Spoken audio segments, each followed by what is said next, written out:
Bonjour à tous, bienvenue à l'atelier sur la mesure d'impact. Alors j'ai le plaisir d'accueillir les intervenants suivants. Donc Gérard Kokou-Dokou qui est maître de conférence à l'Université du littoral de la Côte d'Opale, Emeline Félix qui est déléguée générale d'Improve, Sabine Amo, directrice du développement du réseau Initiative France, Esther Matou, responsable des partenariats à l'ADI, et Bertrand Sauvage, directeur des partenariats économiques de l'artisanat et de la pêche à la région Hauts-de-France. Alors pour débuter cet échange donc autour de la mesure d'impact, je vais vous interroger en premier, Emeline. Est-ce que vous pouvez nous dire ce qu'est la mesure d'impact, à quoi ça sert, notamment pour les réseaux, les partenaires financiers et les créateurs? Merci. Bonjour à toutes et à tous. Alors, je vais me présenter rapidement. Je suis Emeline Félix, déléguée générale d'Improve. Improve, c'est un cabinet avec un format associatif, un cabinet expert dans la mesure d'impact depuis plus de 10 ans. On est une équipe de 6 salariés avec des profils très variés, docteurs en psychologie sociale, statisticiens, personnes qui viennent plutôt de l'action humanitaire et de l'entreprise privée aussi. Alors, je vais démarrer directement dans le vif du sujet en vous proposant de donner ou de redonner pour certains la définition de l'impact qui permettra de mieux comprendre ce qu'est sa mesure. Donc, l'impact, c'est un ensemble de changements durables de nature sociale, économique ou environnementale, ou sociétale de manière large, et un ensemble de changements durables attribuables aux actions ou aux activités d'une organisation. Donc en fait, les deux notions clés à retenir sont le changement d'une part et l'attribution de l'autre. Et c'est tout l'intérêt de la mesure d'impact et aussi sa difficulté, bien entendu. Et je pense que ça fera écho, enfin j'espère que ces deux notions trouveront écho aujourd'hui lors de cet atelier. À quoi sert la mesure d'impact? Donc pour une organisation, habituellement les bénéfices de la mesure d'impact sont présentés sous deux angles. Un angle externe, donc de valorisation de son action auprès de ses parties prenantes clés. C'est le prove qu'il y a dans la formule prove and improve. Et un angle interne, donc qui est plus lié à un outil qui est un levier d'amélioration fort de ses actions parce que ça permet de mieux connaître ses bénéficiaires, ici donc les créateurs d'entreprises qui sont accompagnés par les réseaux, donc de mieux les connaître, de mieux comprendre comment les actions fonctionnent ou ne fonctionnent pas assez sur certaines typologies de bénéficiaires au sens large. Voilà, donc c'est un outil qui doit absolument être utilisé aussi comme un levier d'amélioration et pas uniquement de valorisation, puisqu'on a souvent tendance à voir uniquement ce terme de valorisation. Donc pour un réseau d'accompagnement, c'est évidemment donc valorisation auprès de ses parties prenantes et notamment de ses financeurs. Souvent c'est le cas, donc financeurs actuels et financeurs potentiels futurs, pour pouvoir amener des arguments et des preuves concrètes, et un outil d'amélioration en interne. Donc pour les partenaires financiers, c'est une preuve concrète et objective, avec certains niveaux évidemment d'objectivité, mais en tout cas objective de l'impact. Et pour les créateurs ou ce que moi j'appelle les bénéficiaires au sens large, c'est aussi utile dans le sens où, encore une fois, c'est un levier d'amélioration des actions, donc pour in fine plus d'impact auprès de ces bénéficiaires finaux. Et la boucle est bouclée entre guillemets. C'est un peu le cycle aussi de la mesure d'impact qui se veut être un cycle et pas une finalité en soi. Voilà, dans les grandes lignes. Très bien, merci beaucoup. Alors, pour tous ceux qui nous écoutent, on va vous poser deux questions. On souhaiterait interagir avec vous sur le sujet et avoir un peu votre retour en direct. Donc, pour ça, on va utiliser Klaxoon. Donc, vous allez avoir le lien de connexion qui va s'afficher ainsi que les codes. Et vous allez pouvoir, une fois que vous serez connecté, avoir accès aux deux questions. Donc, restez bien sur les deux questions. On a besoin de vous sur les deux. Alors la première question, c'est êtes-vous dans une démarche de mesure d'impact au sein de votre structure? Donc allez-y, on a besoin de participants.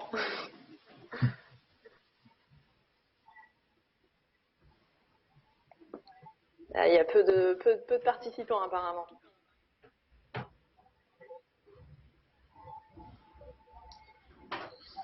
peut-être passer sur la deuxième question.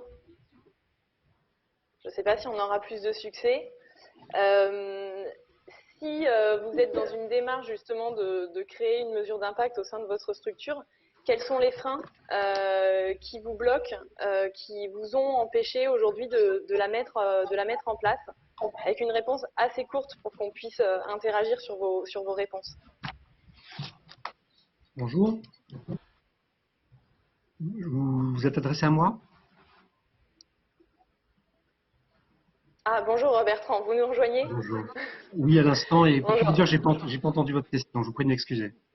Alors en fait, on est en direct et là, je pose des questions au public qui peut répondre à ces questions sur Klaxoon pour qu'on puisse ensuite se servir donc de ces réponses pour interagir. Je ne sais pas où en est la deuxième question. Ah, on a eu quelques réponses sur le fait que les structures qui nous écoutent ont mis en place une démarche de mesure d'impact. Donc on en a 6 qui l'ont fait. Et est-ce que la deuxième... Oui, ça y est, ça, c'est bon, on a quelques réponses. Merci pour tous les participants. Alors ensuite, on a une deuxième question sur les obstacles rencontrés dans la mise en place de cette mesure d'impact. Donc en 4 mots, si vous pouvez nous dire les gros freins liés à cette démarche.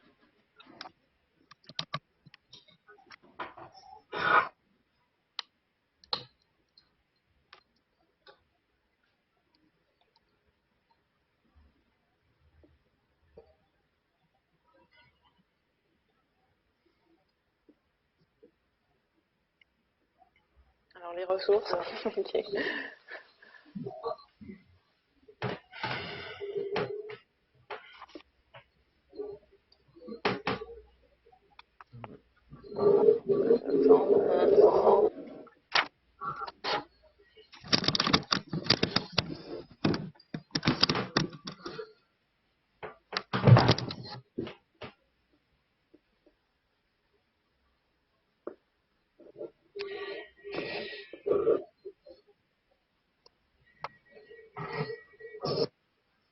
Voilà le nuage de mots donc, qui nous fait part de vos retours. Les financements, le temps, les moyens, définir les indicateurs également. Émile, est-ce que vous voulez réagir justement à nos réseaux qui nous répondent en direct sur le sujet de la mesure d'impact? Oui, tout à fait. Bah, c'est les freins que nous, on voit au quotidien dans notre travail. Donc, ils sont bien connus, hein, malheureusement, ou heureusement, parce que du coup, on peut les lever. Donc, il y a le premier, c'est évidemment la question des finances et des moyens à investir. Que ce soit en externe si on fait appel à un prestataire ou en interne si on doit investir dans des compétences parce que la mesure d'impact nécessite pas mal de compétences complémentaires. Le deuxième frein, effectivement, ça a été évoqué, c'est le sujet RH du temps, parce que même si on fait appel à un prestataire extérieur, par exemple, on a très souvent besoin de mobiliser ses équipes en interne pour se lancer dans une démarche, et c'est un temps à dédier incompressible. Et l'autre frein, c'est c'est un peu remonté dans les questions qu'il y a sur les indicateurs ou quand je vois écrit Quali versus Quanti, etc. C'est la complexité du sujet ou la méconnaissance du sujet qui fait que c'est compliqué de se lancer et de savoir comment se lancer. Et enfin, celui-ci, il peut pas remonter parce qu'il est pas conscient, mais il y a encore quand même pas mal de gens qui ont une méconnaissance des intérêts, enfin des bénéfices de la mesure d'impact, comme je l'ai dit précédemment, comme aussi un levier d'amélioration et un outil interne de gestion au quotidien, au-delà de l'aspect valorisation. Donc ça, c'est un peu les différents freins qu'il y a. Peut-être avant de passer sur quelques réponses pour lever ces freins, je voulais faire une petite précision. Avant de se lancer dans une mesure d'impact, peut-être que la première question, c'est de bien définir son besoin. Et est-ce qu'on on est bien en présence d'un besoin et d'un sujet de mesure d'impact ou d'autre chose, qui sont souvent d'autres notions très liées, mais néanmoins différentes en termes aussi de méthodologie, de moyens justement à déployer. Par exemple, mesurer la satisfaction, on va en parler après, est un peu différent que l'impact. Ne fait pas forcément appel aux mêmes méthodologies, etc. Encore autre chose, c'est avoir un reporting, disposer d'un outil de reporting de sa performance, de ses résultats d'année en année. C'est encore autre chose que de mesurer son impact. Et puis il y a souvent l'audit aussi. C'est souvent, on nous parle souvent d'audit, qui n'est absolument pas de la mesure d'impact, puisque l'audit vise plutôt à vérifier l'adéquation de mode de travail et de fonctionnement par rapport à une norme existante, alors que l'impact, comme on l'a dit, c'est vraiment dans cet objectif de changement grâce aux actions d'une structure sur une partie prenante extérieure qui sont les bénéficiaires. Voilà, donc je voulais juste faire cette précision sur certaines notions qui sont liées mais différentes, parce qu'on en avait parlé en préparation de cet atelier. Et après, sur les freins, pour revenir sur les freins, nous, en fait, notre positionnement, et on pense que c'est très intéressant chez Improve, et en tout cas, ça fonctionne au quotidien avec nos clients, c'est tout simplement le pragmatisme. Et en fait, le pragmatisme, ça veut dire avoir une démarche de mesure d'impact qui soit dimensionnée aux enjeux, à la dimension aussi de sa structure et de son projet, et dimensionnée à ses contraintes. Et là, on parle des contraintes budget, temps, compétences, etc.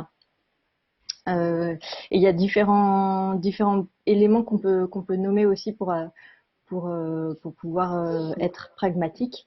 C'est d'abord par exemple le périmètre d'évaluation. On peut jamais tout évaluer. On peut jamais évaluer les actions de l'ensemble d'une structure sur les 10 dernières années. Donc il faut faire des choix. C'est difficile, mais il faut faire des choix et c'est utile parce que ça permet d'avoir une mesure d'impact utile et qui ne survole pas l'ensemble des choses. Donc on choisit pas forcément tous les programmes qui sont portés par la structure, on choisit pas forcément tous les territoires, etc. Mais on va venir poser les enjeux là où ils sont prioritaires. Ensuite, en termes de méthodologie, on parle souvent de méthodologie, mais toutes les organisations n'ont pas la possibilité de déployer des méthodologies hyper rigoureuses, comme on entend souvent quand on entend parler de mesures d'impact, type groupe témoin, méthodologie amont-aval, etc.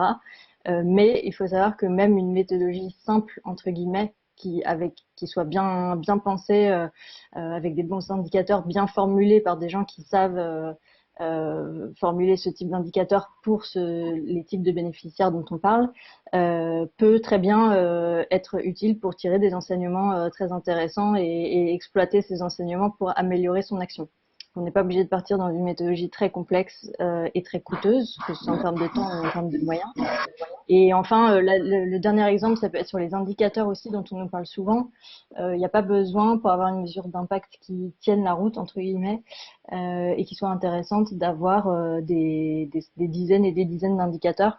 On peut très bien choisir, par exemple, entre 6 et 8 qu'on va suivre peut-être d'année en année. Et ce sera largement suffisant pour démarrer et pour aussi apprendre, parce que le processus de mesure d'impact permet aussi d'apprendre des choses et s'améliore d'année en année. Voilà. Et le nombre d'indicateurs détermine pas mal le temps d'analyse et de collecte de données, donc c'est un facteur à prendre en compte. D'accord. Voilà. Sur quelle durée vous préconisez justement cette mesure d'impact? Là, vous parliez d'indicateurs de suivi dans le temps. C'est combien de temps en fait? C'est combien d'années? En fait, on dit souvent que le calendrier d'une évaluation suit le calendrier d'une action. Donc, si on a un programme qui dure une année civile, en général, pour pouvoir répondre un peu aux besoins de tout le monde, en général, il faut se calquer sur le temps du programme. Parce que si on doit déployer, par exemple, une méthodologie avant, après, bah, il faut qu'on ait le temps d'interroger le bénéficiaire avant qu'il fasse le programme et après. Donc, c'est souvent calqué, voilà, de manière un peu synthétique, c'est souvent calqué sur le calendrier de l'action. Et après, si c'est un suivi, c'est un autre enjeu, c'est-à-dire un suivi d'année en année sur quelques indicateurs clés. Là, ça va être un autre enjeu parce que du coup, l'enjeu, ça va être de suivre et de comparer d'année en année les résultats. Et du coup, là, c'est vrai qu'il faut choisir très peu d'indicateurs parce que ça veut dire que tous les ans, il faut repartir sur de la collecte de données, etc. Tout à fait. Voilà. D'accord. Merci beaucoup. Alors, je vais m'adresser à vous, Bertrand. Laissez vous présenter et puis nous expliquer un peu ce que vous avez mis en place en Hauts-de-France en termes de mesures d'impact. Merci à vous, merci pour l'invitation, puis bravo pour l'initiative. De par les temps qui courent, c'est vrai que le travail d'animation de réseau est potentiellement la variable d'ajustement dans nos organisations et finalement, votre initiative est précieuse de ce point de vue-là. Alors moi, je suis Bertrand Sauvage, donc à la région Hauts-de-France, en charge d'une direction qui pilote notamment les questions d'entrepreneuriat et aussi d'entrepreneuriat social. Et avec une équipe à l'écoute, là, que je salue. Effectivement, on a, depuis 2017, enclenché des choses de manière un peu pragmatique, de manière volontariste, pas forcément d'ailleurs à l'origine avec une approche méthodologique totalement pensée. Mais je vais revenir un peu. Finalement, on a plutôt emprunté l'approche pas à pas sur cette question d'évaluation. Je vais essayer de caractériser le propos. D'abord, vous dire que en Hauts-de-France, la question de l'entrepreneuriat, c'est un sujet important. C'était déjà un sujet important dans les deux précédentes régions, mais avec des modalités de travail extrêmement différentes. Finalement,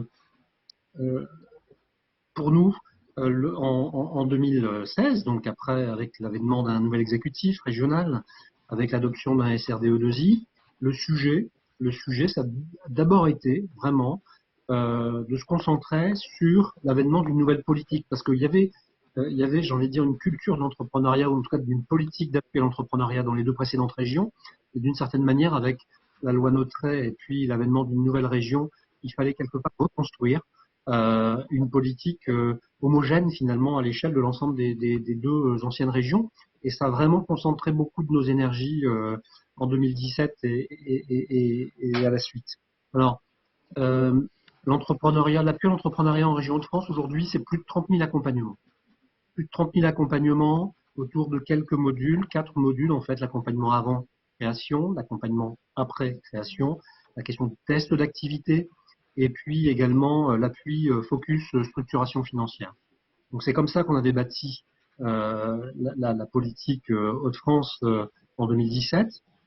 Et au-delà de cette structuration par module, on avait fait le choix de mettre en place un SIEG.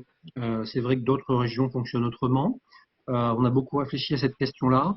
Et il nous semblait justement que, par exemple, une approche marché nous aurait privé de la part des opérateurs, de la part des réseaux d'accompagnement que nous mobilisons, eh bien d'une capacité finalement d'initiative, d'une capacité de proposition qui est la leur, et qui au bout du bout produit à l'échelle de la région une pluralité d'offres, de services, de parcours d'accompagnement à la création.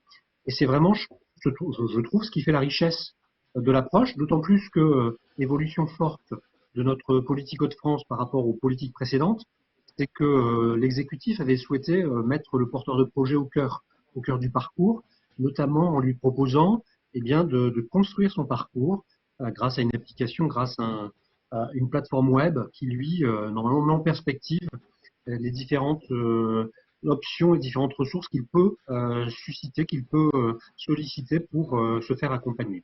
Alors, une politique importante, significative, budgétairement, mais aussi en termes d'impact de nombre de personnes accompagnées. Mais finalement, comme je viens de le dire, mon propos trahit l'époque, j'ai envie de dire, c'est qu'au début, pour nous, l'enjeu était double. C'était d'une part d'avoir une offre de service à l'échelle régionale Hauts-de-France, et c'était une gageure que de le dire, c'était assez compliqué. Et d'autre part, effectivement, c'était de faire en sorte que cette politique trouve son public avec effectivement un objectif, notamment des objectifs quantitatifs assez significatifs. Pour le coup, la pratique nous a donné raison, puisque, je le disais, plus de 30 000 personnes accompagnées par an, dont plus de la moitié d'ailleurs en situation de recherche d'emploi.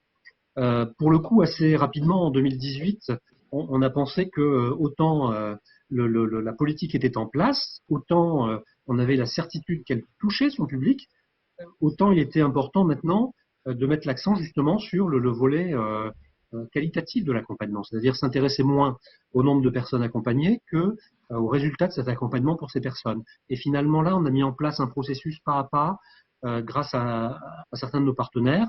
Je salue Gérard Decou, mais avant toute chose, dire que ce qui a été enclenché a été rendu possible d'abord grâce au partenariat étroit qu'on avait avec l'agence régionale de développement économique, avec laquelle on avait évidemment une antériorité et qui avait déjà la responsabilité du back-office de notre politique, et notamment donc une plateforme extranet qui nous permettait effectivement de suivre finalement les modalités d'inscription des porteurs de projets dans cette logique de parcours. Et avec l'agence, eh bien, c'était un peu la première mi-temps de ce travail d'évaluation. Eh bien, il y a eu des choses extrêmement significatives d'engagés, notamment par exemple des études thématisées effectivement qui sont en cours, mais aussi l'amorce d'un référentiel, un référentiel sur l'offre d'accompagnement aux porteurs de projets. Donc, saluer l'agence à travers mon propos. Deuxième module, finalement, deuxième étage à la fusée de notre démarche d'évaluation, c'est le travail fait avec l'Université du Littoral et de la Côte d'Opale, en particulier le centre de l'entrepreneuriat. Et j'ai encore une fois salué vraiment la qualité de cette coopération avec Gérard Decou, ses équipes, et puis aussi le travail des étudiants. Où on a souhaité effectivement, pour le coup, grâce à l'ULCO, grâce à l'université, eh bien, entamer un travail de questionnaire auprès des bénéficiaires. Donc, démarche là aussi extrêmement volontariste, puisque 14 000 personnes interrogées sur finalement la réalité de leur parcours d'accompagnement. Et au-delà finalement de ce questionnaire aux bénéficiaires, moi je voudrais saluer aussi ce compagnonnage avec l'université qui en fait nous a permis en tant qu'acteur public de bénéficier d'une forme d'appui de compagnonnage scientifique. C'est-à-dire qu'au-delà du travail sur l'analyse des réponses au questionnaire, l'université fait un vrai travail scientifique pour le coup. Et je crois qu'ils nous le diront après. Je crois que justement, on va lui passer cette analyse de l'enquête. Je vous laisse la parole, Léa. Bien. En tout cas, merci aussi pour nous avoir invités à ce moment fort de l'année au niveau de vos réseaux. C'est vrai que le candidat à la région nous a suggéré, en tout cas nous a demandé de participer à cette étude. C'était pour un double intérêt pour nous, c'est une reconnaissance. On sait très bien effectivement que nos centres entrepreneuriaux, notamment le nôtre, existent et fonctionnent grâce à l'appui de la région. Ça, c'est donc un premier intérêt. Le second intérêt, c'est le fait que c'était l'occasion pour nous de mobiliser nos étudiants. Je précise que je dirige le centre entrepreneuriat qui est un incubateur généraliste ouvert dont la première mission est de sensibiliser tous nos étudiants à l'entrepreneuriat. Tous les étudiants, les 10 000 étudiants de notre université sont sensibilisés de la première année jusqu'au Master 2. Et justement, en Master 2, on les amène à travailler sur un modèle économique, en tout cas sur un projet fictif ou un projet réel. Et c'était pour nous l'occasion aussi de faire participer aux étudiants, de leur faire participer à ce type d'études. Et comme vous pouvez l'imaginer, quand on nous demande ce genre de travail, il s'agit au départ de mesurer le niveau de satisfaction des accompagnés, notamment les entités créateurs. Il fallait regarder d'abord effectivement ce qui existe en la matière. On dit clairement qu'on va regarder ce qui se passe à l'échelle mondiale. Est-ce qu'il y a des outils en la matière qui ont fait leurs preuves? Et l'outil que nous avons retenu comme modèle de fond, c'est ce qu'on appelle le modèle prospectif, ou le tableau de bord prospectif, appelé encore la BSC, et qui a été mis au point par deux Américains, Norton et Kaplan. Alors, ce qui est intéressant, on rejoint ce que disait M. Sauvage à l'instant, c'est-à-dire que cet outil, ce modèle, met le créateur au cœur de tout. Ça, c'est l'axe essentiel. Le créateur qui est au cœur de tout, et évidemment, on va tenir compte aussi d'un deuxième axe qui consiste à regarder son parcours, le processus d'accompagnement. Et au-delà de ce processus d'accompagnement, on regarde aussi sa capacité d'apprentissage, bien évidemment avec l'appui de l'accompagnant. Et puis au-delà de ça, évidemment, la sortie, c'est-à-dire ses performances économiques et naturellement ses performances sociales. Donc c'était le modèle de fond que nous avons bien entendu retenu. À partir de ce modèle de fond, nous avons travaillé avec la région sur effectivement le questionnaire. Bien évidemment, quand on veut mesurer la satisfaction, on emprunte beaucoup chez les marketeurs, oui, effectivement, des échelles de mesure qui permettent de faire ce genre de travail. Le questionnaire en lui-même comporte rapidement 4 axes. L'axe de la satisfaction générale, qui permet de regarder un peu ce qui se passe au niveau de l'accueil administratif et logistique. La relation entre l'accompagnant et l'accompagné, deuxième axe. Le troisième axe, c'est tout le processus d'accompagnement avec tous les supports nécessaires. Et puis un quatrième axe qui permet de savoir un peu si l'accompagné a connaissance du site, évidemment, qui nous propose effectivement le dispositif chez Kickstarter. Bien évidemment, le questionnaire, je vous ai dit, c'est un questionnaire, si vous voulez, à échelle, c'est une échelle de mesure à 4 points, 4 dimensions, de totalement satisfait à complètement insatisfait.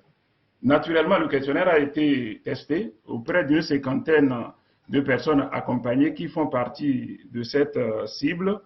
Et en termes d'administration, nous avons utilisé une plateforme qui est la nôtre, la plateforme de notre université qui s'appelle LIM Survey, à la place, si vous voulez, de Google qui effectivement pose quelques problèmes de sécurité. Donc, nous avons utilisé une plateforme qui est relativement sécurisante. Alors, M. Sauvage disait tout à l'heure que la région accompagne par an plus de 30 000 créateurs ou porteurs de projets. Les entités créateurs représentent un peu moins de 15 000, en tout cas, porteurs de projets. Et le questionnaire qui a été administré, on a pu récupérer un peu plus de 7%, si vous voulez, de retour, ce qui est très, très intéressant, puisque c'est un peu moins de 1 millier de questionnaires exploitables, soit 959 questionnaires. Alors, très, très rapidement, en termes, si vous voulez, de traitement de ce type de questionnaire, vous savez, à l'université, on va très loin, comme l'a d'ailleurs souligné M. Sauvage tantôt, au-delà des tri à plat, on a utilisé effectivement des techniques d'analyse de données multidimensionnelles. En termes de résultats, très rapidement, le premier résultat, bien évidemment, c'est de vérifier la validité de l'échelle de mesure, ce qui permet de l'utiliser ultérieurement par d'autres structures. Et on a un outil qui permet de mesurer cette validité, cette fiabilité, c'est l'alpha de Cronbach. Si on a un indicateur de plus de 70%, ça veut dire que l'échelle, elle est fiable et valide. Fiable, ça veut dire pour mesurer la satisfaction, les axes qui sont retenus, du moins les 3 premiers axes, sont intéressants, sont pertinents. Et à l'intérieur de chaque axe, il y a des énoncés. Si ces énoncés, effectivement, si l'échelle est valide, ça veut dire que les énoncés aussi sont percutants. Et ça montre aussi, évidemment, le lien entre les énoncés. Si bien que nous, à l'arrivée, on a plus de 95% de satisfaction, soit l'échelle est complètement fiable et valide. Ça, c'est donc le premier élément. Autrement dit, on obtient un outil qui peut être utilisé. Deuxième élément de résultat. D'accord. Deuxième élément de résultat, très rapidement, c'est au niveau, bon, puisqu'on n'a pas beaucoup de temps, au niveau du taux de satisfaction, si vous voulez, des enquêtés. Si on prend le niveau supérieur, tout à fait satisfait et très satisfait, on a d'abord pour le premier axe 84% de satisfait. Alors, à ce niveau, quand même, il faut mettre un petit bémol parce qu'il y a un énoncé qui a quand même un score relativement faible, c'est le parcours, en tout cas les freins au parcours entrepreneurial. Autrement dit, l'accompagnant, pour l'instant, n'arrive pas encore à mettre l'accent sur les freins qui, effectivement, peuvent poser des problèmes au passage à l'acte. Le deuxième axe, on est à 83%, c'est-à-dire la relation entre l'accompagnant et l'accompagné. Et à ce niveau aussi, si vous voulez, c'est au niveau des sources de motivation que doit agir l'accompagnant, si vous voulez, puisque cet énoncé n'a que son 11% de taux de score de satisfaction. Maintenant, le troisième axe, le parcours de l'accompagnement, c'est le score le plus faible, à 75%, avec la connaissance de l'écosystème entrepreneurial qui est relativement faible à 53%. Alors, bon, on a quand même un autre niveau de résultat qui mérite d'être souligné, c'est la connaissance du site qui est relativement faible à 54%. Alors, globalement, le niveau de satisfaction générale est à 81%, Ce qui est évidemment très, très intéressant à retenir. D'accord. Maintenant, je termine là-dessus. Si on regarde maintenant la base, oui, permettez-moi, la base du modèle, puisque effectivement, il faut quand même sortir un modèle qui permet d'appréhender, d'asseoir, si vous voulez, la politique publique d'accompagnement de la région. Ce modèle comporte plusieurs points. Un, la capacité d'adaptation de l'accompagnant. Autrement dit, l'accompagnant se positionne comme un commercial qui s'adapte au coup par coup à chaque profil de l'accompagné. Premier point. Le second point, c'est la relation accompagnant-accompagné. L'accompagnant se positionne comme un facilitateur. Il co-construit avec l'accompagné. Ce qui est une très bonne chose aussi. Troisième élément, c'est le fait que l'accompagnant est un levier au passage à l'acte, mine de rien. C'est-à-dire, grâce à l'accompagnant, le porteur de projet passe de l'idée à la création effective. Ceci étant, pour le point de vigilance qui mérite d'être retenu, tout à l'heure j'ai souligné le fait que les accompagnés souhaitent connaître au mieux les acteurs de l'écosystème entrepreneurial qui constituent des ressources clés pour eux. Premier point. Le second point, c'est que certains accompagnés, notamment les jeunes, qui ont au moins un bac plus 3, qui ont une formation en entrepreneuriat et en management, souhaitent aller plus loin dans l'accompagnement au niveau de la transmission des compétences et des valeurs entrepreneuriales. Je termine pour dire tout simplement que ce qui est intéressant en la matière, c'est de savoir que ces jeunes porteurs de projets s'inscrivent dans une double logique de l'accompagnement. La logique processuelle et la logique émergente. Processuelle, on les accompagne dans la création. Émergente, parce qu'ils font un retour pour pouvoir être accompagnés après la création pour mieux pérenniser leur affaire et éventuellement mieux la développer. Voilà l'essentiel, si vous voulez, des résultats que nous avons obtenus. Merci beaucoup, Gérard. On voit très bien les résultats de l'enquête qui ont été mis en place. Bertrand, je vous repasse la parole, mais peut-être très rapidement cette fois-ci pour que vous nous dites comment vous avez pu utiliser justement ces résultats en termes de politique publique. Ah, il y a un problème de micro. Excusez-moi, j'avais pas remis. Merci. Juste dire que finalement, ce qui est intéressant, c'est que le travail scientifique qui a été fait est venu un peu conforter des hypothèses qu'on posait, mais sans pouvoir caractériser le propos. Oui, c'est vrai, on a des efforts à faire sur la communication. Oui, c'est vrai, on doit s'améliorer également sur notre capacité à expliquer à tous les porteurs de projets où qu'ils se situent dans la région, quels sont les différents réseaux qui existent, quelle est la nature de l'offre qui peut leur être proposée. Bref, finalement, grâce à cet étayage scientifique, on a été conforté dans les hypothèses qu'on faisait juste avant, et on sait que c'est aujourd'hui les chantiers sur lesquels on doit mettre l'accent pour pouvoir globalement faire en sorte que cette politique soit plus efficiente. Et puis quand même juste caractériser le fait que tout à l'heure je parlais d'accompagnement scientifique, je pense que l'intervention précédente elle doit vraiment permettre à chacun de comprendre que on a eu vraiment grâce à ça des échanges extrêmement précieux qu'on aurait été absolument incapable d'investir s'il n'y avait pas eu un enseignant-chercheur et son équipe à nos côtés. Effectivement, on en prend conscience. Alors, on a deux réseaux parmi nous, donc l'ADI et Initiative France. Donc, je vais les laisser prendre la parole en commençant par Esther, par exemple. Prendre la parole sur ce que eux ont mis en place dans leur réseau. Merci Hélène, bonjour à tous. Je vais vous parler de l'approche de l'ADI en matière de mesures d'impact et plus largement de mesures de la réussite. En fait, l'ADI a une culture de l'étude assez ancienne, puisque depuis l'origine, elle a cette exigence d'évaluation d'impact rigoureuse et régulière. Elle met en place des études triennales d'impact. La dernière datant de 2017, elle est en train d'être en ce moment même reconduite. Les premiers résultats sortiront en début 2021. Et donc, sur l'approche de cette mesure d'impact, il y a plusieurs outils qu'elle a mis en place. Un outil en amont qu'on a nommé les scores d'exclusion sociale et financière qui nous permettent de s'assurer du bon ciblage de notre offre.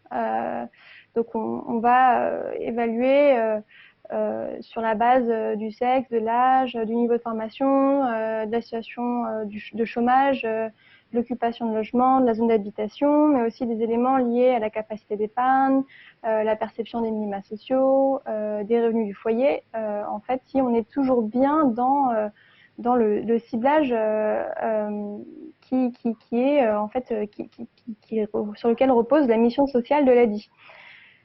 Ces scores d'exclusion, on les mesure 2 fois par an et donc on les pilote avec beaucoup d'attention. En complément de cet outil, donc on a la mesure d'impact avec l'étude d'impact triennale que j'ai mentionnée tout à l'heure, qui elle vise à mesurer les grands indicateurs d'impact comme la pérennité, l'insertion, le taux de création d'emplois. Elle établit aussi un diagnostic sur la santé économique et financière des créateurs en activité et elle dresse aussi le bilan des relations entretenues avec l'ADI, les clients vis-à-vis de l'ADI. Et ensuite, on a un autre outil qui vient s'ajouter à ça, qui s'appelle le SROI, qu'on a mis en place. Et ça, c'est peut-être la plus grande nouveauté sur cette culture de l'étude plus ancienne de l'ADI, puisque la première étude d'impact remonte à 97. Le SROI, on a lancé le premier en 2017, pardon, et on renouvelle également l'expérience dès début 2021. Et le SROI a pour objectif de mesurer l'impact économique de l'ADI pour les collectivités territoriales. Voilà, donc on a ces 3 outils aujourd'hui qui nous permettent de mesurer l'impact de l'action de l'ADI pour ses bénéficiaires avant tout, mais aussi, comme ça a été mentionné au début de cet atelier, aussi pour nos partenaires privés comme publics qui nous soutiennent régulièrement, quotidiennement dans notre action. Voilà. Donc notre approche, elle repose sur plusieurs de ces outils. Et en parallèle, on a également mis en place, et ça c'est plus, comment dire, ça va dépendre également de certains projets, mais il nous est possible de mettre en place des évaluations liées à des projets très spécifiques dans le cadre de projets de conventions de partenariat. Et aussi, en complément, il peut nous arriver de mandater des études, des évaluations, plutôt d'ordre marketing, pour mieux connaître notre clientèle, afin de mieux leur adresser nos services. Voilà. J'ai été très succincte. Peut-être c'est des questions supplémentaires. C'est parfait. Sabine, je vous donne la parole. Oui, donc Sabine Amo, je suis directrice du développement Initiative France, donc c'est la fédération des plateformes Initiative France. Il y a 214 associations présentes en France sur l'ensemble des régions, y compris l'outre-mer. Et donc, dans cette direction du développement, notre travail, c'est d'accompagner l'ensemble de nos adhérents à accompagner et financer des entrepreneurs. Et c'est important que je vous rappelle 2-3 éléments clés qui vont expliquer ce qui nous rassemble aujourd'hui sur la mesure d'impact. C'est important de partir des finalités du réseau qui est Initiative France pour mieux comprendre après comment on peut mesurer effectivement notre capacité à atteindre l'ambition qui sont les nôtres. Donc le réseau Initiative France finance à peu près 22 000 entrepreneurs par an depuis quelques années, avec un objectif et une stratégie de croissance d'activité pour toucher tous ceux qui en ont besoin sur l'ensemble des projets, des types d'entreprises et des parcours, et surtout sur l'ensemble des territoires. Donc on est dans une perspective de se dire il y a encore beaucoup d'entrepreneurs qui n'ont pas accès à un accompagnement et à un financement gratuit et facilement accessible. Donc, on a encore du travail pour atteindre notre finalité qui est d'accompagner tous ceux qui en ont besoin.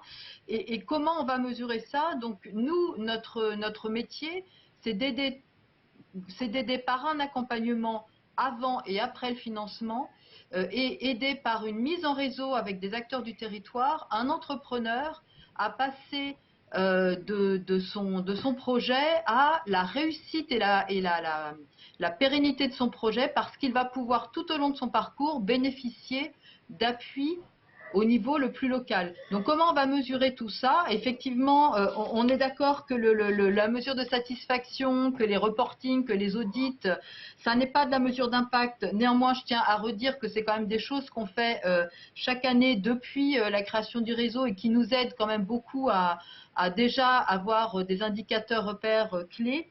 En termes de mesures d'impact, on va s'attacher à plusieurs points. On va s'attacher à la pérennité des entreprises, c'est-à-dire est-ce que les entrepreneurs qui ont bénéficié de notre appui ont un taux de pérennité supérieur à ceux qui n'auraient pas bénéficié d'accompagnement et de financement. On va s'intéresser aussi à la part de ceux qui bénéficient d'un prêt bancaire. On sait qu'il y a beaucoup d'entrepreneurs qui démarrent sous-financés et qui n'ont pas accès au prêt bancaire. Donc, nous, ça nous intéresse de voir si on a un impact sur le taux d'entrepreneurs qui démarrent avec un prêt bancaire. On va aussi s'intéresser et essayer de mesurer si on a un impact sur certains publics, si finalement les demandeurs d'emploi, les femmes, les jeunes, ceux qui entreprennent dans les quartiers vont pouvoir passer plus fortement de l'état, de l'idée jusqu'à la concrétisation et la pérennisation de leurs projets. Alors pour ça, on a fait des études d'impact sur des programmes très spécifiques. Et c'est vrai que là, on a bénéficié de ressources et de moyens pour pouvoir mesurer l'impact de ces programmes et pour pouvoir définir aussi des indicateurs. Mais d'une façon générale, il y a quelques indicateurs comme ça que l'on suit depuis pas mal d'années. Après, ce qui est important de dire, c'est que nous, on fait tout ça parce qu'on a un réseau extrêmement décentralisé. On sait qu'on a des études d'impact qui sont menées au niveau des territoires et que nous, au niveau national, on ne capitalise pas forcément tout ce qui se passe dans l'ensemble de nos associations. Par contre, ce qu'il est intéressant de savoir, c'est que nous avons une personne qui est chef de projet en charge d'un observatoire Initiative France et dont c'est effectivement le métier de suivre à la fois l'activité du réseau, mais aussi de mesurer son impact, d'identifier aussi l'évolution de l'entrepreneuriat pour pouvoir aussi fournir un certain nombre d'indicateurs. Il y a aussi un élément clé qui est important à mesurer, c'est en général le taux de pénétration, c'est-à-dire qu'on pense qu'on répond mieux aux besoins des entrepreneurs si effectivement les entrepreneurs qui sont sur un territoire connaissent notre existence et quand ils rentrent dans notre cible font appel à nous. Et après, on est sur toute la chaîne dont je vous ai parlé. Donc, pour résumer, j'allais dire, nous, ce qui est important, c'est de mesurer les particularités, les spécificités de nos entrepreneurs, c'est de connaître leurs besoins. L'intérêt d'une mesure d'impact, c'est que ça objective la démarche. On pense que nous, quand on essaie de comprendre les besoins des entrepreneurs, si on ne met pas des indicateurs un peu objectifs, voilà, chacun va avoir une analyse de cet impact qui n'est pas forcément objectivable et facile à en tout cas partager à l'échelle du réseau et auprès de nos partenaires.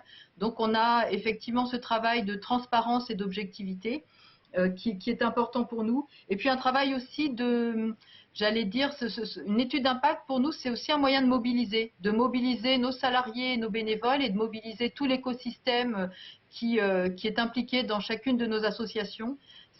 C'est un facteur de mobilisation fort que de savoir que ce que l'on fait a du sens et qu'il a du sens pour les entrepreneurs et pour nos financeurs. Voilà rapidement. Et puis après, s'il y a des questions, n'hésitez pas. Merci beaucoup, Sabine. Emeline, j'aimerais vous faire réagir par rapport à tout ce qui a été dit, à la fois sur les évaluations qui ont été menées en Hauts-de-France, mais également sur ce qu'ont mis en place nos deux réseaux, et avoir votre avis sur quels sont les indicateurs à privilégier, quelles sont les méthodes à utiliser. Oui, alors je vous ai perdu l'espace d'un instant, puis de nouveau. Donc si je vous perds, ne vous inquiétez pas, je reviens. Excusez-moi. Alors en fait, oui, il y a pas mal de choses qui font clairement écho et qui se rejoignent avec la mesure d'impact comme nous, enfin comme moi j'ai l'habitude de la pratiquer, notamment dans ce qu'expliquait Gérard, et c'est quelque chose sur lequel j'aimerais insister, c'est l'aspect d'analyse des données, c'est-à-dire une fois collectées et quelle que soit la méthodologie, puisque là l'étude en question n'est pas sur une méthodologie que nous on connaît et qu'on a l'habitude de pratiquer. Donc c'est le modèle prospectif, c'est ça, j'ai noté. Mais en tout cas, il a bien... Pardon ? Le tableau de bord prospectif, oui. Ouais, c'est ça, merci.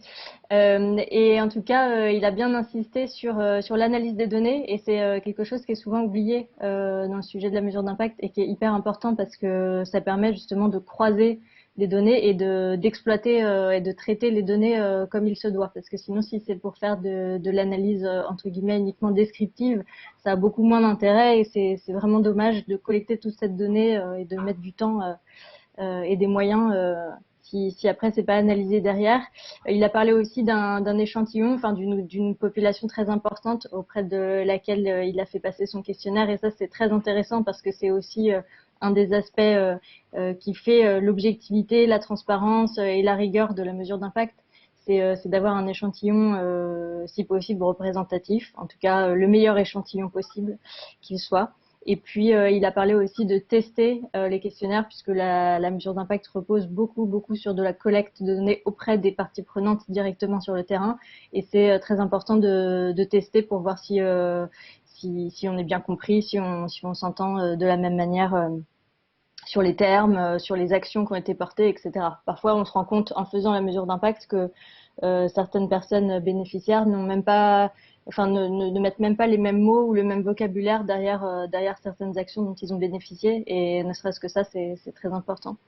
Voilà. Et après, je crois que vous aviez une question peut-être sur les indicateurs. Juste très rapidement, nous, sur les indicateurs, on a une méthodologie de travail qui permet d'avoir des indicateurs sur mesure. Donc, on ne travaille pas a priori avec des référentiels existants. Pourquoi? Parce qu'on pense tout simplement que chaque structure porteur d'un projet à impact social a une unicité dans la solution, dans l'innovation qu'elle apporte, et que c'est en ayant un pool d'indicateurs qui reflète cette unicité que elle peut le mieux valoriser son action et aussi comprendre ce qui fonctionne moins bien. Donc on a toute une méthodologie qui permet d'arriver à ces indicateurs sur mesure, mais qui repose sur quelque chose qui est partagé, quelle que soit la méthodologie de travail, qui est une très très bonne phase de cadrage. Et dans une phase de cadrage, on a ce qu'on appelle l'aspect modélisation, cartographie, théorisation. Nous, on utilise un outil qui s'appelle la théorie du changement, que pas mal de monde connaît maintenant, et qui est très utile, car contrairement à son nom, comme je le dis souvent, il n'est pas théorique, mais il permet d'illustrer les liens de cause à effet entre une action portée et une mission sociale de l'autre côté, avec tous les impacts directs, indirects, court terme, moyen terme, long terme, etc. Et ça va permettre de faire émerger en fait des impacts prioritaires et de les traduire ensuite en indicateurs. Voilà, donc nous c'est notre méthodologie de travail pour choisir des indicateurs. Et quand les structures souhaitent travailler avec des référentiels existants, ce qui est tout à fait compréhensible pour pouvoir notamment comparer et montrer qu'on a plus d'impact que la situation sans action, à ce moment-là, on insiste sur le fait que effectivement c'est intéressant si et seulement si on peut avoir ces indicateurs de référence, enfin ces données de référence qui permettront de comparer, parce que sinon ça n'a pas grand intérêt. Et c'est très difficile de trouver des données de référence sur certains sujets. Voilà. Merci beaucoup. Merci Emeline. Je vais peut-être vous laisser individuellement réagir sur ce qui vient d'être dit. Bertrand en premier, si vous voulez prendre la parole.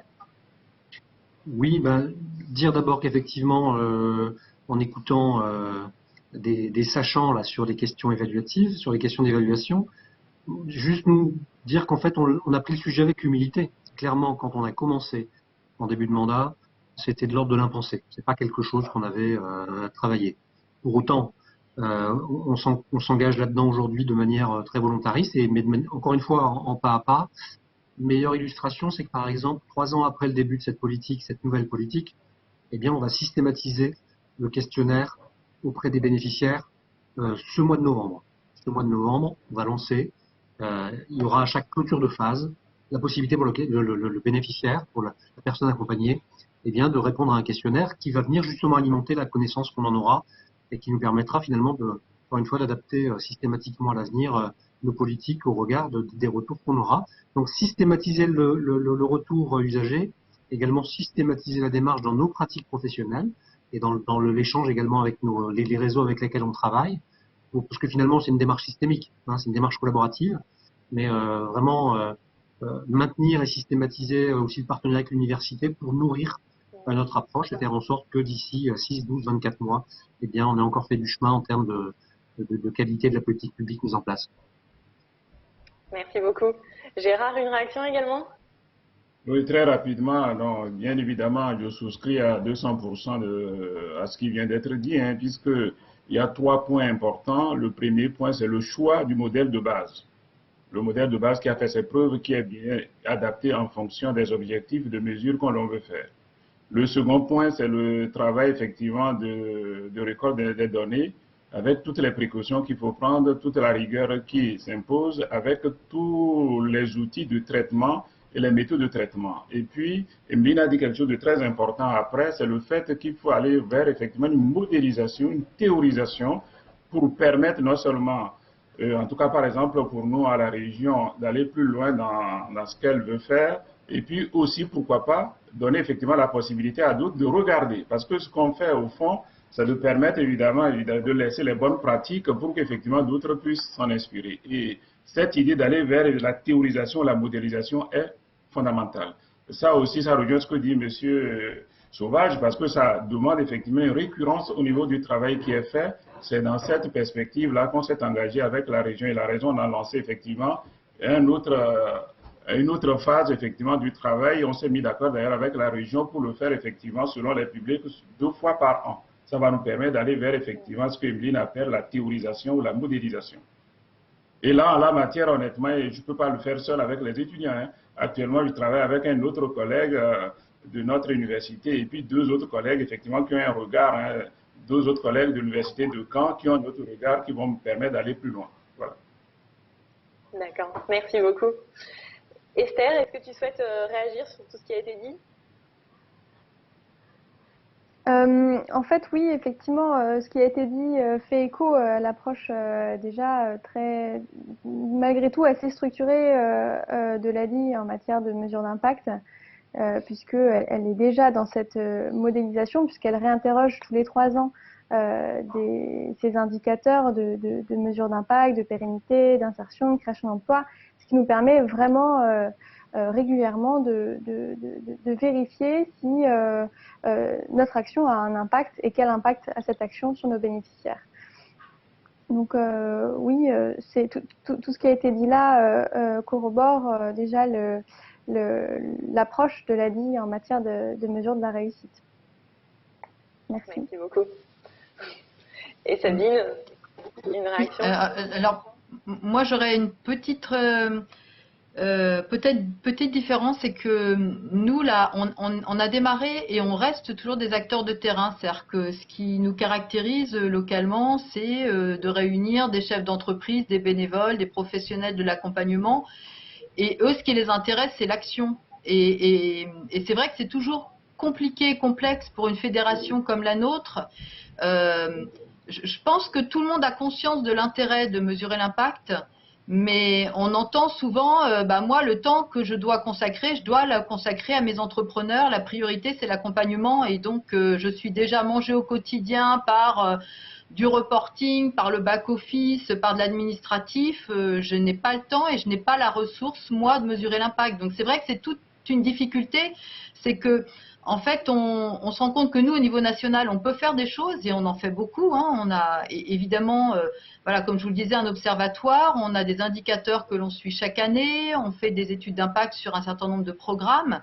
Mais quand on voit l'ampleur des actions qu'on conduit, des profils des entrepreneurs, des territoires mobilisés, c'est vrai qu'il y a un travail à faire au niveau local. Ça commence au niveau local et là, selon les associations, selon leurs ressources et selon les objectifs qu'elles se sont fixés, c'est extrêmement variable et on va retrouver les freins qui ont été évoqués dès le début dans le nuage de points, hein, qui ont été parlés. C'est vraiment un problème de ressources parce que ça demande une certaine exigence et ça demande de la constance. Donc c'est vrai que nous, on a toute une réflexion au niveau national sur comment...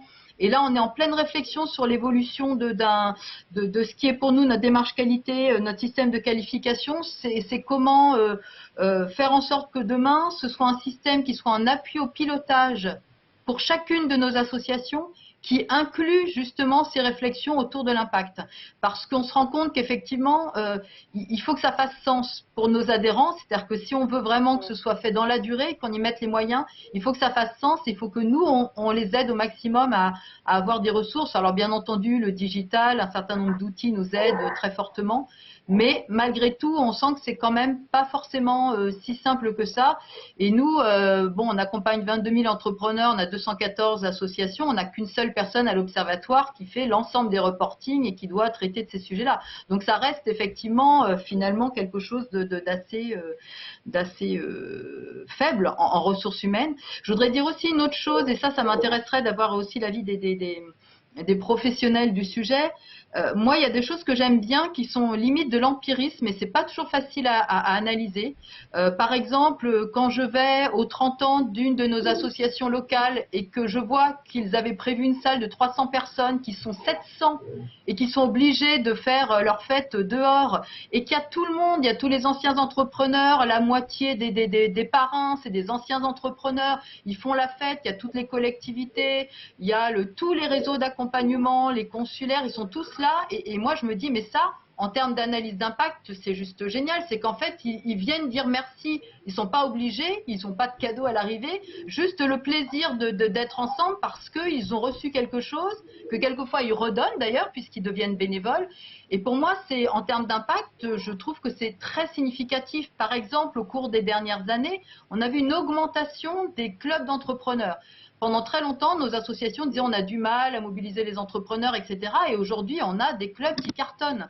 Et moi, quand j'entends que des plateformes, des associations nous disent bah, « moi, j'ai des jeunes dans les quartiers, ils n'osaient pas y aller, on a réussi à les convaincre, ils ont réussi à réseauter, ils y retournent, etc. » C'est empirique et c'est très difficile à analyser, mais pour moi, l'impact, il est énorme, plus que quelquefois mesurer l'activité qu'on mesure de façon tout à fait régulière, sans problème. Hein. Ça, l'activité, ça fait 35 ans qu'on la mesure, avec des indicateurs dont je vous parlais tout à l'heure. Mais voilà, donc je pense qu'il y a moi, ce qui m'intéresse aussi, c'est vraiment des indicateurs d'impact qui seraient plus qualitatifs, qui seraient plus de l'ordre d'avoir envie de faire partie de ce réseau d'acteurs économiques. Et vraiment, il y a des choses qui se produisent qui sont extraordinaires.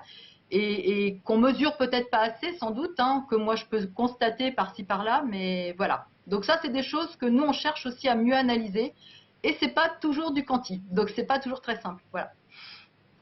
Emeline, vous voulez répondre là-dessus?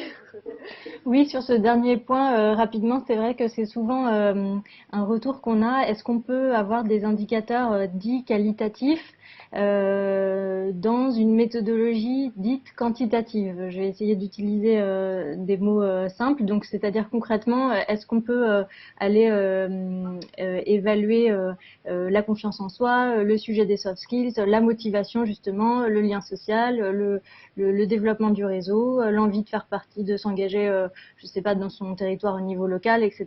De manière quantitative, bah oui, bien sûr, nous, c'est ce qu'on fait dans, je pense, plus de la moitié, voire les 3/4 de nos méthodologies, de nos missions. On a quand même beaucoup d'indicateurs de cet ordre-là qu'on va chercher, enfin, dont on va collecter la donnée de manière quantitative, donc avec des questionnaires. Le meilleur exemple, c'est sur la confiance en soi ou sur l'estime de soi ou même sur le bien-être, par exemple, il y a des indicateurs existants déjà qui sont très bien faits, qui sont des indicateurs composites, donc c'est-à-dire composés de plusieurs sous-indicateurs et qui permettent justement d'avoir une échelle intéressante de mesure. La difficulté va revenir à votre premier point, Sabine, c'est que si on veut quelque chose qui soit rigoureux et objectif, il faut obligatoirement aller collecter cette donnée sur le terrain.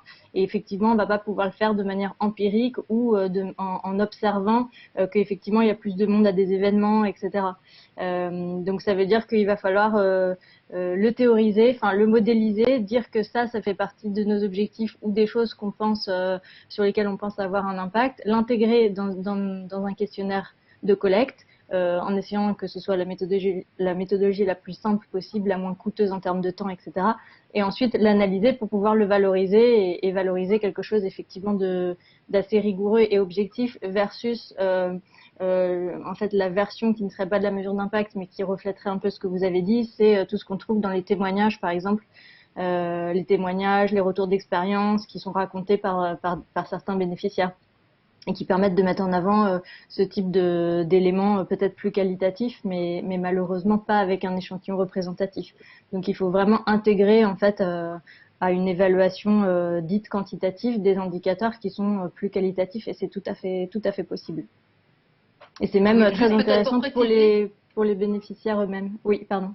Oui, non, je suis complètement d'accord avec vous. C'est évident qu'on peut le mesurer. Je notais juste que c'était quand même encore un axe de progrès, c'est que on pense qu'on ne le mesure pas suffisamment aujourd'hui. Voilà. Mais en tout cas, ça reste un travail à conduire. On a énormément enrichi nos données, nos approches. Voilà, quand on a été créé il y a 35 ans, on répondait à un besoin parce qu'il y avait très peu d'acteurs sur le territoire. Maintenant, il y a une densité d'offres, et comme ça a été dit d'ailleurs, et donc de complexité pour les entrepreneurs à s'y retrouver dans un parcours. Et donc, forcément, on a besoin d'aller plus loin que ce que l'on avait pu faire il y a quelques années. On intensifie et je pense qu'on s'améliore, hein, mais voilà, je notais juste un axe sur lequel on a besoin de travailler. Et oui, bien sûr, je pense qu'on peut forcément l'analyser, mais en tout cas, on a un petit travail à faire. Bon, en ce moment, en plus, avec l'environnement qui est le nôtre, nos équipes sont très mobilisées sur de l'urgence, de la relance et de l'urgence. Et donc, c'est vrai que c'est bien d'en parler, de se poser, et ça reste un vrai sujet, en tout cas, qui nous tient à cœur.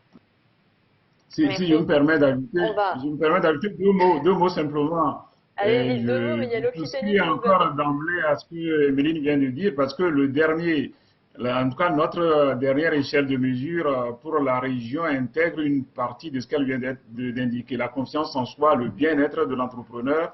Il y a des échelles de mesure, évidemment, qui ont fait leur preuve, qu'il faut adapter en fonction de ce que souhaite, par exemple, notre région. Et tout à fait, effectivement, notre nouvelle échelle de mesure intègre toutes ces dimensions-là.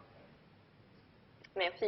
On va continuer notre discussion en intégrant la région Occitanie avec nous et les réseaux, le MoveJ qui nous rejoint. Bonjour Julia, bienvenue. Je pense que le micro est coupé, non? Bon, réessayez, mais on Tout à fait. Ouais. Ah voilà, bonjour, mieux. Vous m'entendez? Bonjour. Oui, on vous entend. Parfait. Alors, je vous laisse vous présenter peut-être, et puis pouvoir interagir avec nos intervenants. Tout à fait, très bien, merci. Donc je suis Julia Barreto, je suis l'animatrice en région Occitanie du MoveJ.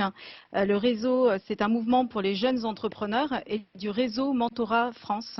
Donc nous proposons du mentorat pour entrepreneurs. Merci pour cette invitation et tous ces échanges. Alors j'ai noté pas mal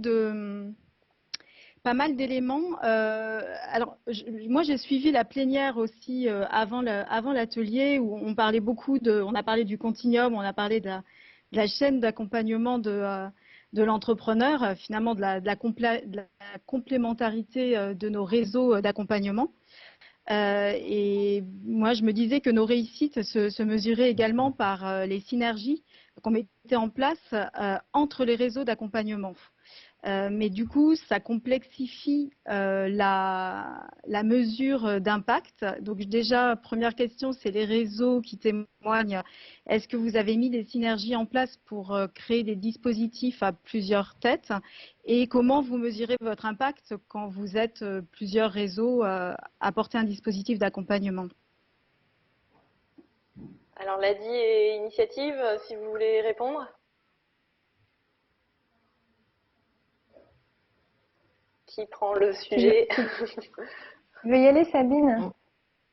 J'y vais, oui. Alors, nous, comme je le disais, c'est une démarche de progrès, et pour l'instant, effectivement, on cherche déjà à mesurer l'impact de notre action à l'échelle du réseau, et ça n'est pas très simple, puisque je rappelle qu'on a un réseau voilà, où on est présent sur tous les territoires, mais avec des diversités de territoires, des diversités de filières ou d'approches, et des diversités d'attentes aussi de nos partenaires dans les territoires. Donc effectivement, cette analyse d'impact, où j'aurais peut-être dû commencer par là, elle est aussi, elle est à la fois liée au réseau, et elle a aussi une approche locale, c'est-à-dire qu'on accompagne, on aide nos associations locales à mesurer leur impact à l'échelle de leur territoire. Je pense que ça, c'est quelque chose qu'on a commencé d'ailleurs à travailler en interréseau depuis des années. Je crois qu'on avait commencé à y retravailler avec l'AFE, avec BPI Création. C'est des choses qui ont été réévoquées. C'est quelque chose qui va nécessiter effectivement de se mettre autour de la table. Nous, ce qu'on essaie de regarder dans l'impact, c'est par rapport à l'offre. On a une promesse, donc c'est-à-dire la promesse initiative, c'est notre cœur de métier entre donc l'accueil, l'instruction financière et la préparation d'un entrepreneur jusqu'au comité d'agrément, qui est un collectif qui décide de l'octroi du prêt d'honneur et qui décide ensuite du soutien après le financement. Et puis tout ce qui concerne l'accompagnement post-financement avec une partie individuelle, une partie collective réalisée par des salariés ou par des bénévoles. Et c'est l'impact de ces actions-là que l'on mesure. Pour l'instant, effectivement, le mesurer à l'échelle d'un interréseau, on fait beaucoup de choses pour mesurer effectivement les parcours d'entrepreneurs que l'on mène. Par exemple, chacun des réseaux sait quelle est la part des entrepreneurs qui viennent d'autres réseaux, quelle est la part des entrepreneurs qui l'orientent vers d'autres. On a ce travail en commun et puis d'échanges réguliers sur la façon dont on peut mieux interagir. De là à dire, et soyons à mon avis assez modestes, qu'on est en capacité de mesurer l'impact de la réussite d'un entrepreneur quand on est 3 réseaux à être intervenus avec des pourcentages qui ressortiraient des uns et des autres, non, ça me semble d'ailleurs assez illusoire, parce que la réussite d'un entrepreneur, il tient d'abord à sa propre réussite, c'est quand même lui. Enfin, il faut quand même rappeler qu'un entrepreneur, c'est lui qui est aux manettes. Nous, on est aidants, on est facilitateurs, on apporte, mais de là pouvoir aller jusqu'à dissocier ce qui ressort de l'un ou de l'autre, ça me semble compliqué. Je pense que par contre, que chacun dise par rapport à l'offre de service qu'il a apportée et par rapport à la situation que vivait l'entrepreneur, qu'est-ce qui nous permet de dire qu'effectivement ça lui a permis de faire un pas. Ça peut être aussi de l'avoir orienté vers un autre réseau et d'avoir pu comme ça continuer un parcours qui lui a permis d'aller jusqu'au bout. Ça, oui, on peut le dire. Je ne sais pas si on pourrait aller jusqu'à dire dans un tête-à-tête individuel ou dans un atelier collectif qu'est-ce qui aurait été le plus impactant entre celui, je sais pas moi, d'initiative et celui d'une boutique de gestion, ou celui de l'ADI, ou celui de France Active, ou celui, voilà, c'est un peu complexe. Et là, je pense qu'on a déjà fait un gros travail d'analyser les parcours et les orientations. Et ce qui permet la réussite, c'est une fluidité dans les parcours. De là à mesurer l'impact, je reviens à ce que je disais initialement. Je pense que les réseaux sont complémentaires, c'est ce qui a été dit en ouverture d'ailleurs de CapCréa, et que tous les réseaux n'ont pas forcément la même finalité, même si notre objectif c'est bien d'aider tous les entrepreneurs à réussir. On n'a pas tous les mêmes publics et on ne met pas tous le cursus exactement au même endroit, donc forcément nos indicateurs ne sont pas forcément exactement les mêmes.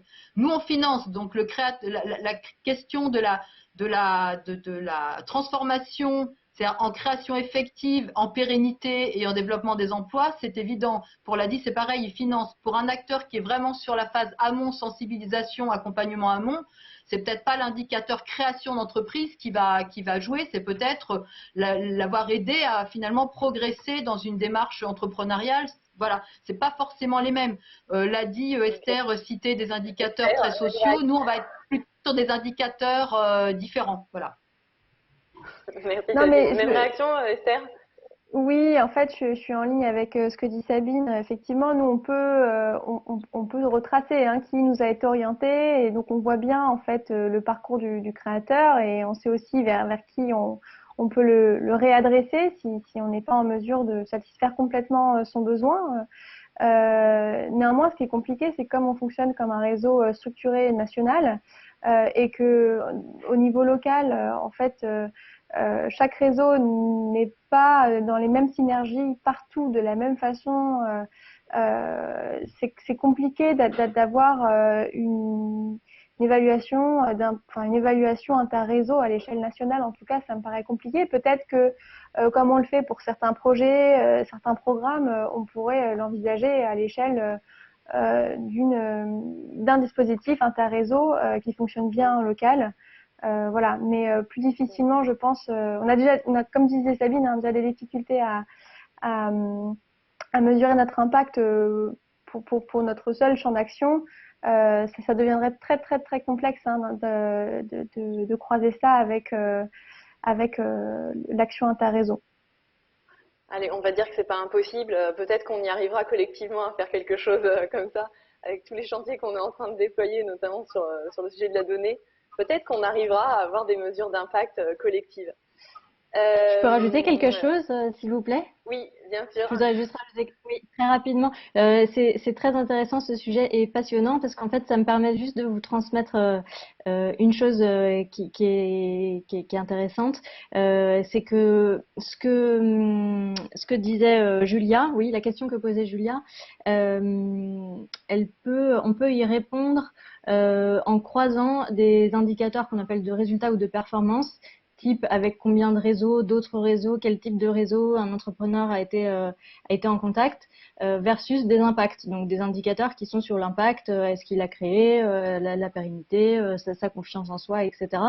Et ces deux données croisées permettent justement d'avoir en tout cas un début de réponse sur est-ce que le fait d'être en contact avec plus de 3 réseaux, est-ce que le fait d'être en contact avec ce type de réseau-là permet d'avoir aussi de démultiplier l'impact sur tel ou tel indicateur ou typologie. Et ça demande pas d'efforts supplémentaires ou de rajouter des indicateurs. Ça demande à penser à avoir les deux indicateurs, à la fois ce qu'on appelle de résultats, de performance et d'impact, pour pouvoir les croiser au moment de l'analyse. Et nous, c'est ce qu'on fait souvent et c'est vrai que c'est très riche en enseignement. Voilà. Merci. Moi aussi, je vais faire une remarque. Aussi allez-y. Après, on va partir en Bretagne, mais allez-y, Bertrand. Juste une seconde pour dire que faire de l'évaluation inter-réseau, finalement, nous, en région de France, c'est ce qu'on propose de faire. Alors, je ne suis pas certain que ça vous satisfasse au niveau des réseaux nationaux, mais en tout cas, il y a la maille régionale qui est un espace justement pour croiser les regards et les approches et faire en sorte qu'elles se complètent pour avoir une vision panoramique de nos démarches évaluatives. Mais je pense qu'elle se complète bien parce qu'elle se complète des initiatives de mesure d'impact qui sont portées à l'échelle d'un réseau. Et c'est en ça que c'est intéressant que BPI prenne cette place de réseau des réseaux parce qu'elle aura aussi cette vue d'ensemble qui lui permettra d'interroger peut-être cette coopération interréseau, soit à l'échelle régionale, soit à l'échelle nationale. Ou plus avec les régions, bien évidemment. Ouais. Mais moi, alors, on a la Bretagne, Voilà, c'est complémentaire. Je vais faire rentrer la Bretagne, Pierre-Yves, que j'ai aperçu tout à l'heure. Bonjour Pierre-Yves. Je suis là, bonjour à tous. Je te laisse te présenter peut-être ? Oui, rapidement, je vais aller assez vite sur la présentation de France Active. Donc moi, je suis délégué général de France Active Bretagne. Je vais aller assez vite sur la présentation du réseau puisque il y a déjà une présentation de l'ADI et d'initiatives sur l'appui à l'entrepreneuriat individuel et la manière dont on mesure l'impact des réseaux vis-à-vis des entrepreneurs, de leur performance économique et sociale. France Active, rapidement, c'est un réseau de financement de l'entrepreneuriat engagé qui s'adresse à la fois aux entrepreneurs individuels en situation précaire économique qui ont des difficultés d'accès au financement et puis également un réseau qui accompagne et finance les entreprises de l'ESS de tout statut, ça peut être des associations comme des sociétés commerciales avec un agrément ou pas. Alors, je rebondis sur ce que j'ai pu entendre de la part d'Esther et de Sabine. Effectivement, nous, on cherche aussi à mesurer notre impact, comme c'est le cas pour l'ADI et pour le réseau Initiative. On a mis en place une étude d'impact social qui est quinquennale, donc la dernière c'est 2014-2018, qui est avant tout une étude qui permet de mesurer, comme le disait Emeline, les impacts de résultats et de performance plus que de la mesure d'impact méthodologiquement stricto sensu.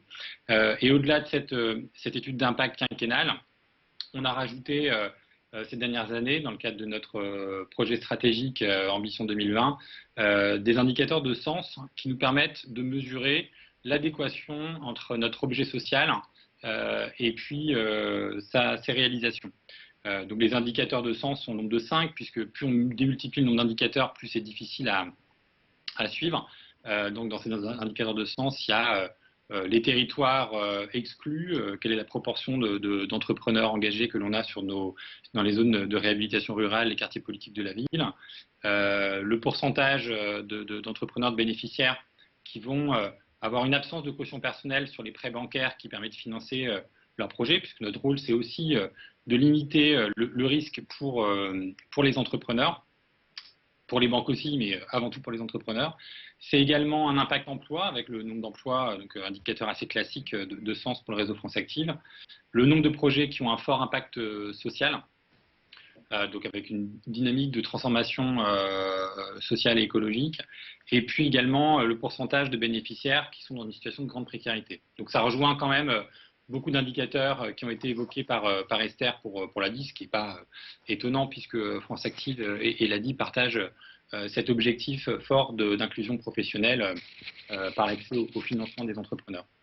Initiative aussi évidemment, mais il y a un objet social historique qui est sans doute plus marqué au niveau des réseaux ADI Initiative. Donc les 3 réseaux en Bretagne, je fais un peu la promotion de la Bretagne en même temps, hein. Les 3 réseaux en Bretagne, il nous reste une minute, Pierre-Yves. Très vite. L'ADI Initiative et Active travaillent ensemble en forte coopération. Et donc, la mesure d'impact social au niveau de l'interréseau, elle se réalise effectivement également en région, puisque c'est en travaillant sur des dispositifs communs. Donc, nous, on est en consortium avec l'ADI Initiative en Bretagne avec les consulaires. Ça permet aussi de mesurer l'impact social, mais je dirais presque dans une logique de continuité à travers des comités de pilotage sur lesquels on va présenter des indicateurs de réussite collective. Évidemment, très en lien avec la région Bretagne. Et comme le temps passe très très vite, j'ai une question qui est un peu une question d'ouverture et ça rejoint les questionnements de Gérard et du monsieur des Hauts-de-France, dont j'ai oublié le prénom, je m'en excuse. C'est de savoir comment est-ce qu'on va réussir, avec peut-être l'appui de BPI France d'ailleurs, de la Caisse des dépôts, d'autres acteurs, à croiser les indicateurs de performance économique qu'on trouve dans les directions de l'économie des régions et les indicateurs de performance sociale qu'on trouve dans les directions insertion des départements, qu'on trouve dans les collectivités qui s'occupent de l'emploi, pour arrêter d'avoir en fait des logiques d'indicateurs de performance, de résultats par silo, et comment on réussit ensemble en fait avec les collectivités à décloisonner finalement la mesure de la performance collective au service des entrepreneurs. Bertrand, vous voulez répondre ? Je trouve que c'est une belle mise en perspective pour tout ce qui nous reste à faire. Je suis parfaitement d'accord avec ça. Ouais. Vaste sujet. Et en fait, là aussi, en fait, je crois que il faut s'engager dans ce chantier-là de manière pas empirique finalement et pas à pas. C'est-à-dire que je crois pas moi à une approche méthodologique. Malheureusement, dans nos contraintes de moyens, c'est un peu compliqué. Par contre, sans affirmer que le mieux est l'ennemi du bien, enclencher une démarche effectivement d'évaluation croisée sur ces différents registres, et puis faire progresser la science, c'est-à-dire aussi faire progresser la conscience de tous, la nécessité de croiser les regards et d'avoir des visions un peu comme ça holistiques sur ces sujets-là. Donc partant, et si vous voulez, dans les Hauts-de-France, on peut y réfléchir. Oui, Merci beaucoup. Justement, à ce sujet, M. Sauvage a raison, il y a 2 éléments.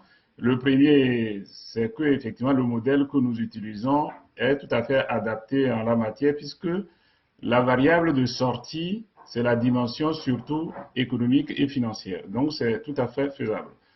Mais il faut du temps. La deuxième, évidemment, c'est les outils nécessaires effectivement pour le faire. Ces outils aussi, on en dispose. Donc, c'est jouable. Parfait, merci beaucoup. Et puis moi, à titre de conclusion, du coup, je partage aussi, je crois qu'on porte la même ambition, qu'on vient d'aborder ce sujet de la mesure d'impact collective et qu'elle corrobore tout à fait avec le mot d'introduction de CapCréa et l'objectif de CapCréa, de travailler tous les réseaux ensemble. Merci à tous. Merci. Merci. Merci beaucoup. Merci. Merci. Au revoir. Au revoir.